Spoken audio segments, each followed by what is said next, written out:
नमस्कार दोस्तों, मैं हूं ममता तिवारी और आप सभी का स्वागत करती हूं मेरे चैनल ममताज वे में। कैसे हैं आप सब? तो ये बताने के लिए कमेंट बॉक्स में हर हर महादेव हमेशा की तरह जरूर लिखे। तो चलिए दोस्तों, आज हम इस वीडियो में जानेंगे सावन में ये 5 श्रृंगार जरूर हमें करनी चाहिए। वो कौन कौन से 5 श्रृंगार है? 5 श्रृंगार करके ही हमें शिव जी की पूजा करनी चाहिए। बहुत छोटे छोटे श्रृंगार हैं, लेकिन कुछ लोग इस बात का ध्यान नहीं देते हैं और वो नहीं करते हैं। तो वो कौन कौन से श्रृंगार है, सब कुछ मैं आपके साथ शेयर करूंगी। ध्यानपूर्वक सभी बातें आप लोग समझ लीजिएगा। तो चलिए वीडियो को शुरू करते हैं। इससे पहले दोस्तों, अगर आपको मेरा वीडियो पसंद आता है तो प्लीज़ आप मेरे चैनल को सब्सक्राइब कर दीजिएगा, बेल आइकन को प्रेस कर दीजिएगा, जिससे कि मेरे वीडियो के नए नोटिफिकेशन आप सभी के पास सबसे पहले पहुंचे।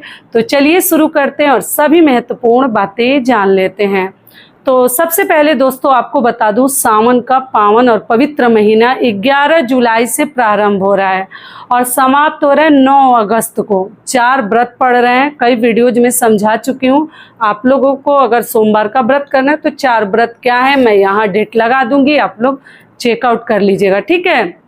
और जो लोग भी पहली बार सावन सोमवार का व्रत उठाना चाहते हैं आप लोग कर सकते हैं। जिनका छूट गया है वो भी कर सकते हैं। और किसी भी प्रकार का शिव जी का अगर कोई भी व्रत आप लोग करना चाहते हैं, सावन सोमवार का हो, सोमवार का व्रत हो, 16 सोमवार का व्रत हो, प्रदोष का व्रत हो, तेरस का व्रत हो, जो भी शिव जी से संबंधित जो भी व्रत है आप लोग कर सकते हैं। सावन से उठा सकते हैं पहली बार।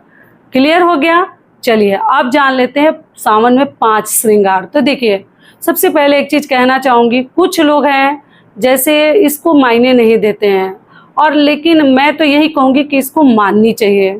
कुछ लोग चलो कोई बात नहीं, ऐसा कुछ नहीं है, लेकिन आप लोग नहीं समझते हैं श्रृंगार एक महिला के लिए कितना जरूरी है।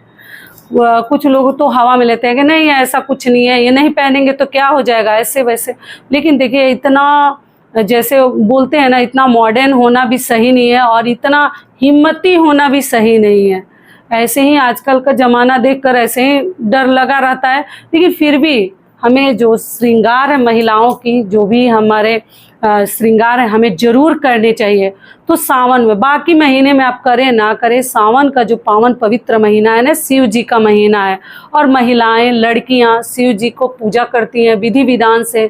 लड़कियां तो अच्छे वर घर के लिए करती हैं, महिलाएं अपने पति के दीर्घायु के लिए करती हैं, या जो भी मतलब शिव जी की पूजा से बहुत प्रकार के हमें लाभ मिलते हैं। तो महिलाएं और लड़कियों के लिए तो खास ये महीना माना जाता है। तो हरी साड़ी वगैरह, चूड़ी तो हमें पहननी है। कुछ लोग चूड़ी नहीं पहनते, तो चूड़ी वगैरह आप लोग जरूर पहन ले। पहले का भी हो तो पहन ले, अगर नहीं है तो खरीद लीजिए, तो जरूर खरीद लीजिए। पहले की भी रखी हुई साड़ियाँ, जैसे चुनरी प्रिंट वगैरह आप लोग पहन सकते हैं। नहीं है तो लाल पीली भी पहन सकते हैं, और हरा अगर ले सकते हैं तो हरा सूट साड़ी जो भी चाहे आप लोग ले सकते हैं। अगली चीज़ क्या है, कुछ लोग पायल नहीं पहनते हैं, तो कम से कम सावन के दौरान हमें जरूर, ऐसे तो कहा जाता है कि सुहागिन महिलाओं को बिना पायल का कभी नहीं रहनी चाहिए, बिछुआ पायल हमेशा पहननी चाहिए। लेकिन कुछ लोग ऑफिस जाते हैं, जॉब वगैरह करते हैं, तो चलो पायल अगर नहीं पहन पाते हैं, बिना घुंघरू वाला ही पहन लीजिए।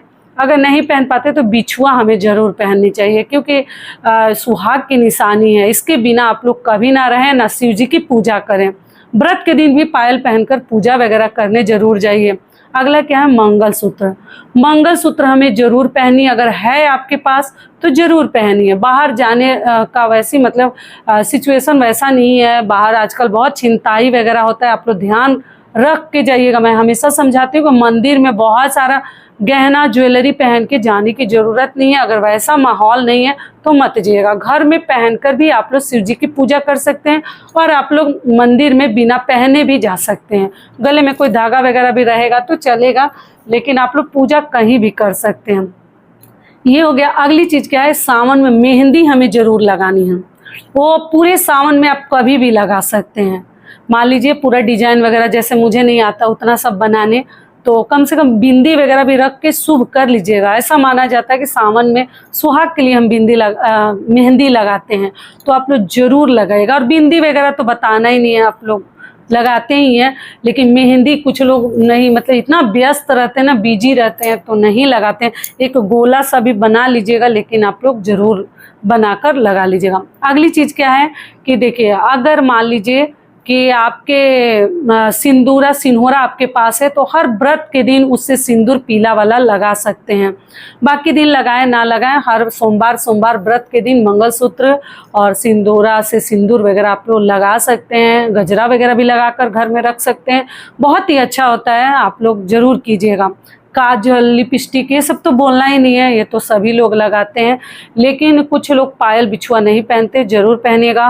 और पूजा करके जब घर वापस आते हैं, अगर पति घर में है तब, मान लीजिए जिनके ऑफिस चले गए हैं या अपने काम पे या जो भी बिजनेस जो भी करते हैं चले गए हैं, तो शाम को कर लीजिएगा। व्रत के दिन अपने भी शिव जी का ध्यान रखनी है, भगवान का तो हमें मतलब पूजा पाठ करके ध्यान तो रखनी है, अपने भी भगवान का हमें शिव जी का पूजा करनी है, ठीक है। कुछ लोगों को अच्छा नहीं लगता, देखिए जिनके पति उस लायक नहीं है ना, तब उनको अच्छा नहीं लगता। लेकिन पति का दर्जा हमारे तरफ तो, हमारे बिहार यूपी में या और भी राज्य जो है, पति का दर्जा भगवान का दिया गया है। कोई उसको माने या ना माने, आजकल तो ऐसे भी लोग कुछ ज़्यादा ही मतलब लड़कों की माँ लोग अब डर रही है। पहले लड़कियों की माताएं डरती थी, माँ डरती थी कि कैसा घर वर मिलेगा, बेटी के साथ कैसा संगत मिलेगा। लेकिन अभी क्या हो रहा है ना कि लड़कों की माँ डर रही है कि कैसी लड़कियां मिलेगी। तो ऐसा कुछ नहीं है, अभी भी हमारे तरफ पति को परमेश्वर ही मानते हैं। और आगे की पीढ़ी क्या करेगी वो तो अब हम नहीं बता सकते, लेकिन करनी चाहिए। तो आप पूजा करके आए, घर में है तो जरूर प्रणाम कीजिए। अगर मान लीजिए कि शाम को आएंगे तो शाम को भी याद से कर लीजिएगा, ठीक है। और जो भी आपसे श्रेष्ठ है, आपसे बड़े हैं, उनका भी पाँव आप लोग छू सकते हैं। और अगली चीज़ क्या है कि चंदन वगैरह मंदिर से आप लोग जरूर लाइएगा। जब भी पूजा करने जाते हैं, मैं हमेशा आपको बहुत पहले जब यूट्यूब पे आई तब से सिखाती हूँ कि एक बेलपत्र पे चढ़ा दीजिएगा, कोना में कहीं रख दीजिएगा। लोग तो जल वगैरह डालते रहते हैं, और उस पर चंदन मतलब छुआ के भी, अपना ही चंदन लगा के बेलपत्र पर छुआ पति को लाके हर व्रत के दिन जरूर उनको चंदन वगैरह लगाइए। एक तो भगवान का आशीर्वाद भी है, और दूसरा ऐसा माना जाता है कि चंदन ठंडा होता है। जो भी गर्म मिजाज के लोग होते हैं, गुस्सैल होते हैं ज़्यादा, ये उनके लिए तो बहुत ही अच्छा है। तो आप लोग लगा सकते हैं भगवान के आशीर्वाद स्वरूप। और अगली चीज़ क्या है कि जब भी पूजा करने जाते हैं तो आप लोग एक फूल अपने हाथों में जरूर भगवान के पास से लेकर आ सकते हैं, आशीर्वाद स्वरूप कहीं ना कहीं रख दीजिए। तो इन सभी बातों का आप लोग ध्यान रखिएगा। और दोस्तों, आप सभी से एक छोटी सी रिक्वेस्ट, अगर वीडियो पसंद आता है तो चैनल को पक्का सब्सक्राइब कर दीजिएगा और वीडियो को लाइक कर दीजिएगा, क्योंकि आपकी एक छोटी सी लाइक से हमें बहुत अधिक हिम्मत और प्रेरणा मिलती है। तो जरूर कीजिएगा। और आप लोगों ने पूछा है कि देखिए, मैं एक फल वाला उपाय बताई थी, तो इतने लोगों की मनोकामनाएं पूर्ण होगी, ये मुझे खुद विश्वास नहीं हो रहा है। ये तो भगवान की कृपा है, शिव जी की, महादेव जी की, कि इतनी लोगों की मनोकामनाएं पूर्ण हो गई। और कुछ बहनें लिखती, दीदी हमारा बीच में ही टूट गया, गलती से वो फल मैं खा ली। नियम था कि वो फल हमें 1 साल तक नहीं खानी है, कामना पूर्ण हो जाए तो भी, नहीं पूर्ण हुआ है तो भी 1 साल तक इंतजार करना है, उसके बाद ही खानी थी।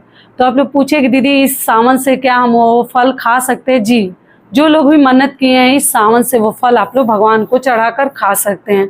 और जो लोग छोड़ना चाहते हैं वो इस सावन से छोड़ भी सकते हैं, पूजा पाठ में वो फल चढ़ा सकते हैं, केवल हमें खानी नहीं है।